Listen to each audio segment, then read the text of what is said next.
Tercer tramo ya de Entre Líneas, una puesta a punto de algunos de los hechos con Daniel que se van a destacar esta semana. Daniel, nos enteramos mañana en el Parlamento, ¿te parece? Porque el proyecto de tenencia de armas entra al debate. Entra al debate, va a la Cámara de Diputados, que va a tener una modificación con respecto a lo que se votó en el Senado, por lo cual otra vez va a la Cámara Alta. La modificación esencial es ese plazo que hay para que aquel que tenga un arma sin papeles la pueda regularizar. El proyecto inicial era de 6 meses, el que mandó el gobierno, se pasó a 8 en el Senado y ahora se extiende hasta 12 meses. O sea que habrá un año de plazo, en la medida que esto se va a mantener en el Senado seguramente, para que quien tenga un arma sin papeles la registre y a partir de allí, si no lo hace, bueno, pasa a estar en la ilegalidad ya que deja de ser una falta y si un delito, la tenencia, el porte y el tráfico de armas con penas de prisión, lo cual, bueno, viene a ser un poco una ley clave para el gobierno y para la seguridad en particular a efectos de desarmar, según se pretende del Ministerio, a las personas que cometen delitos. Nos instalamos en el miércoles, si te parece, actividad político-partidaria porque se produce el lanzamiento oficial de alguna manera de la lista de Abreu. Exactamente, el lanzamiento de la lista 903, bueno, Sergio Abreu que hace este lanzamiento de su lista y además, bueno, trata de mover un poco también su campaña en momentos políticos en donde los nacionalistas tienen cada tanto algún anuncio o alguna salida pública de peso, siendo la interna por ahora más abierta, ¿verdad? Con 4 precandidatos de aquí hasta el año que viene, así que le toca el turno a Abreu ahora de lanzar su lista. Bueno, nos centramos en el jueves, hay varias actividades en el jueves, destacamos alguna de ellas. Hay un ciclo sobre regulación de marihuana. Sí, este ciclo que está haciendo la Junta de Drogas por todo el país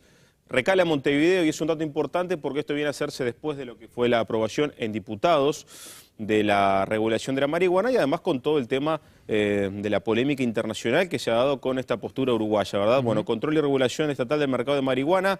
Esto va a ser un evento de la Junta, como decíamos, con participación de representantes nacionales y departamentales, en este caso el centro de escucha de la zona número 8 en Avenida Bolivia y Regules. Bueno, y también el jueves un informe sobre trabajo decente. Sí. A ver, ¿de qué se trata? A cargo del Ministerio de Trabajo. Es un repaso de lo que han sido bueno, los indicadores principales en el tema de empleo desde 2006 a 2012 y además de los indicadores de cómo es el trabajo, los índices de empleo en Uruguay, bueno, qué cosas se pueden proponer y qué cosas hacer para mejorar la calidad del empleo. En este caso, bueno, desde cada lugar seguramente haya propuestas, por ejemplo, la del salario de parte del PIT-CNT, también la de mejora en la productividad, como se ha hablado también de parte de los empresarios, y bueno, también un poco la formalización, que es un problema que generalmente tienen las autoridades vinculadas, tanto el Ministerio como también el Banco de Previsión Social, a efectos de ver cómo evoluciona el empleo, que está a un nivel muy alto, con un desempleo muy bajo, histórico en nuestro país, y bueno, un resumen de lo que ha sido las políticas de empleo y de su calidad en estos últimos años se darán a conocer el próximo jueves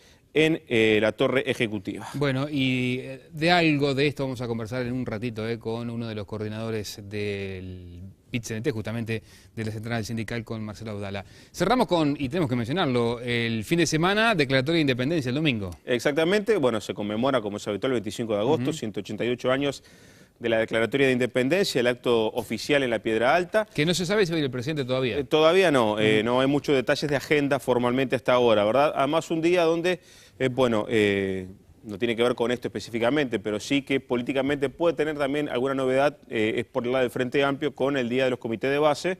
Bueno, tendrá que ver si, además de la presidenta Mónica Sever seguramente esté haciendo recorrida, pero si el expresidente Vázquez, que a veces va por el Comité Cuaró, que es su comité, bueno, está presente allí, ahora ya como precandidato, ¿verdad? Por lo menos declarado por él en esta instancia. Bueno, le colocamos ahora un poco de contenido internacional a nuestro programa.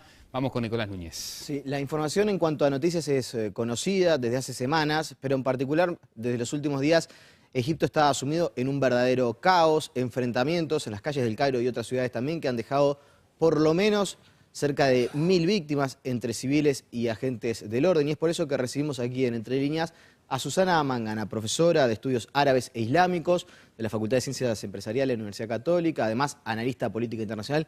Gracias por acompañarnos y buenas noches. Hola, buenas noches, Nicolás, un gusto estar contigo. No voy a ser demasiado original con la primera pregunta, pero si tiene que explicar brevemente qué es lo que está pasando en Egipto, qué nos puede ilustrar, qué nos puede decir. Bueno, lo que ha ocurrido en Egipto es que desde el 3 de julio pasado tenemos un golpe de Estado en toda regla, es decir, se ha conformado un gobierno cívico-militar en Egipto, pero ahí tenemos también las protestas de los manifestantes pro pro hermandad musulmana que en justa ley se sienten que se les robó del poder que ganaron legítimamente hace escasamente algo más de un año en las urnas. El primer presidente civil elegido en esos comicios fue Mohamed Morsi, ahora depuesto por la Junta Militar, sobre todo por el general al-Sisi, que es el hombre fuerte de Egipto. Pasado el mes sagrado de Ramadán, 2 días después, se le dio un ultimátum de 48 horas a los hermanos musulmanes para que desalojaran las plazas públicas. En caso contrario, las fuerzas del orden iban a proceder al desalojo utilizando la fuerza. Bueno, eso ocurrió y el miércoles pasado, miércoles 14 de agosto, empezaron esas batallas campales en las principales calles de Egipto, del Cairo sobre todo, pero también los enfrentamientos entre la policía y manifestantes simpatizantes de la hermandad musulmana. Esto no quiere decir que todos pertenezcan a filas de esa hermandad, pero sí que entienden que se les robó del poder y que querían saber del paradero de su presidente, ahora ya depuesto, y que lo devolviesen a su cargo de presidente electo. Eso no ha ocurrido y lo que tenemos en las calles de Egipto hoy es una guerra civil, porque según las últimas cifras que yo he podido recabar son más de 1.300 muertos según algunos centros y ONGs que están trabajando allí a pie de calle. Es un conflicto entonces con base política, pero que también tiene un tinte religioso. Sí, pero el tinte religioso realmente es dado después. Es decir, aquí lo que tenemos es un enfrentamiento entre los militares que entienden que el pueblo les avala, que el pueblo les ha pedido que tomen el control de la situación, que pongan la casa en orden, pero en realidad lo que ocurrió es que una vez depuesto el presidente Mubarak, a quien todos llamaban el faraón porque llevaba más de 3 décadas en el poder, un hombre vetusto y con un estilo de hacer política totalmente perimido, pero un gran aliado de Estados Unidos y otras potencias occidentales, sobre todo los grandes países o potencias europeas. Hoy realmente lo que vemos es que los militares nunca abandonaron el poder porque siguen sosteniendo la economía del país. Más del 40%, Nicolás, de la economía de Egipto depende de los militares y sobre todo, junto con el Poder Judicial, son realmente los que controlan la política y la economía de este país. Eso se enfrenta a un nuevo modelo de hacer política que es el Islam político. ¿Qué quiere decir esto? Que hay muchísimos musulmanes islamistas que entienden que la religión no debe estar ausente de la política, porque hablar de laicidad en el mundo árabe y en el mundo musulmán prácticamente es una utopía. Para ellos religión y Estado son lo mismo, porque el Islam es una filosofía, hay que vivirla las 24 horas del día. Y esos son los seguidores de Morsi. Exactamente, los seguidores de Morsi, pero lo que hay que denunciar aquí es la tibieza, la pasividad con que la comunidad internacional ha reaccionado. Esa era mi siguiente pregunta, porque en realidad uno ha visto que recién las últimas horas se reunieron los 28 países de la zona euro. El comunicado que hace Estados Unidos sobre la gravedad de la situación en Egipto queda como media tinta, en realidad no inclina la balanza hacia ninguna de las dos facciones, pide que haya una especie de diálogo pacífico, cuando en realidad parece ser un escenario poco probable. ¿Por qué no puede haber diálogo con 1.300 muertos y miles de heridos? ¿Por qué la comunidad internacional no se mete decididamente en una situación que es de caos en un país importante como Egipto aparte? Y realmente porque todavía prevalece una cierta actitud de medidas de doble rasero y de especular para ver qué tipo de gobierno responde mejor a nuestros intereses espurios. Es decir, sin cargar las tintas siempre contra Estados Unidos, lo que hay que explicar es que Europa todavía sigue temerosa de la llegada de gobiernos islamistas al poder. Lo grave es que Egipto no es Siria. Si bien tenemos una guerra civil en curso en Siria también y muchísimos muertos, más de 150.000 en casi 3 años ya que va a hacer de guerra civil, desde prácticamente marzo, abril del 2011, pero realmente Egipto juega otro rol a nivel geopolítico en la región. Era un punto de equilibrio también como vecino de Israel y un mediador en el conflicto sempiterno entre árabes e israelíes. Realmente es muy peligroso que Egipto se siga encaminando hacia ese despeñaperros, lo llamo yo, hacia lo que es un Estado cuasi fallido. Lo que demuestra ahí es que los organismos multilaterales no funcionan con la celeridad que uno esperaría. Naciones Unidas, pero tampoco la Unión Africana, de la cual forma parte Egipto, tampoco la Liga de Estados Árabes, y eso que la Secretaría General se ubica en el Cairo, en la capital de Egipto. Y podríamos continuar con la organización de la Conferencia Islámica, por no hablar de países como Rusia, Irán o China, que tienen veleidades de ser potencias regionales y que tienen una gran injerencia en Oriente Medio y que por estas horas han dicho poco y nada sobre estas masacres, sobre esta violencia inusitada en Egipto y que a la corta o a la larga todos nos vamos a ver salpicados por la misma. Ya le voy a preguntar sobre eso, pero ¿existe el peligro de que este tipo de protestas se extiendan hacia otras naciones árabes? Bueno, ya tenemos una guerra civil, como dijimos, en Siria, pero también evidentemente el capítulo de Yemen nos debe preocupar. En Bahrein fue fuertemente amonestada la población, sobre todo árabe, sometida. Sí, yo creo que el término primavera árabe a estas horas ya quedó obsoleto y superado, ¿verdad? En el caso de Siria ha sido un gélido invierno, por tanto yo quiero evitar este tipo de eufemismos que esconden muchas veces las profundas transformaciones y las dinámicas de cambio regional. Lo que sí es importante es que la Unión Europea, pero también otros países, Canadá, Japón, por no hablar de Estados Unidos, que tiene muchísima responsabilidad en aquella región, yo creo que tienen que realmente reaccionar sin ambajes, sin titubeos y darle una fuerte sanción a través de un Consejo de Seguridad de Naciones Unidas que puede y debe emitir una resolución para que realmente el gobierno militar de Egipto comprenda que este tipo de desmanes y desbordes no van a ser tolerados por la comunidad internacional. Las últimas dos y brevemente porque nos quedan simplemente un par de minutos.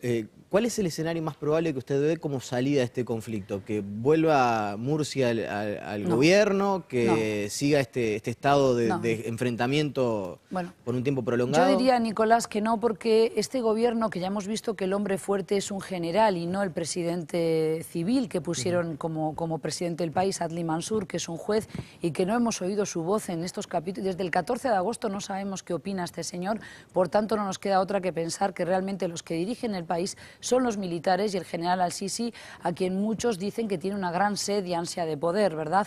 Pero amén de estas especulaciones, yo no creo que vayan a volver a poner a Mursi en su cargo. Están empecinados en que esto es una lucha contra los terroristas. Lo triste es que más del 50% de la población en Egipto pertenece o simpatiza con la hermandad musulmana, que por estas horas también se está cobrando como cabeza de turco el fracaso de lo que está resultando este diálogo fallido entre islamistas y gobierno militar con los cristianos. Y tenemos que decir que en Egipto, Nicolás, hay cerca de 10 millones de cristianos coptos que por estas horas viven con temor y con miedo, porque también se está atacando propiedad privada de los cristianos, sobre todo en el sur, pero también se están incendiando iglesias y vemos que la comunidad internacional tampoco reacciona a esto. No podemos decir que queremos la democracia, el Estado de Derecho y cuando no nos incumbe a nosotros directamente hacernos los desentendidos. La última y ahora sí en un minuto. ¿Esto puede ser un semillero de grupos radicales islamistas que generen a partir de esta situación en Egipto un caldo de cultivo para eventualmente poder atacar objetivos occidentales? Bueno, cuando en un país de 90 millones de almas no hay divisas por concepto de turismo, porque el turismo está muerto y no va a volver en esta circunstancia de caos e inestabilidad en el país. Cuando no tenemos inversión extranjera directa, cuando realmente los jóvenes, más del 65% de la población egipcia es menor de 21 años, ni trabaja ni estudia, no se ve una salida, no se ve futuro y encima muchos entienden que la democracia y que Occidente les han pagado mal, que les han robado del poder que justamente o legítimamente pudieron ganar en las urnas, esto evidentemente es un caldo de cultivo para todo tipo de extremismos y habrá que ver qué grupos radicales clandestinos después capitalizarán el enojo, la frustración de los jóvenes islamistas. Susana Mangana, gracias por acompañarnos. Gracias a ti. Alfredo. Amigos, última pausa, tras la misma tenemos más para compartir con ustedes aquí en Entre Líneas. Ya venimos.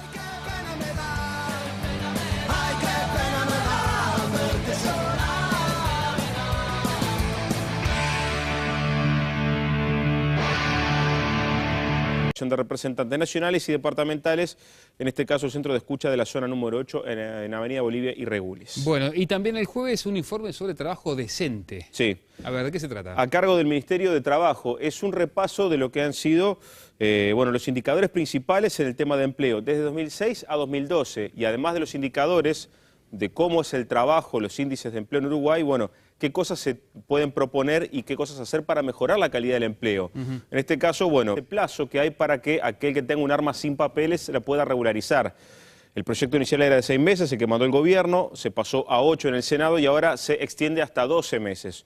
O sea que habrá un año de plazo, en la medida que esto se va a mantener en el Senado seguramente, para que quien tenga un arma sin papeles la registre y a partir de allí, si no lo hace, bueno, pasa a estar en la ilegalidad ya que deja de ser una falta y si un delito, la tenencia, el porte y el tráfico de armas con penas de prisión, lo cual, bueno, viene a ser un poco una ley clave para el gobierno y para la seguridad en particular a efectos de desarmar.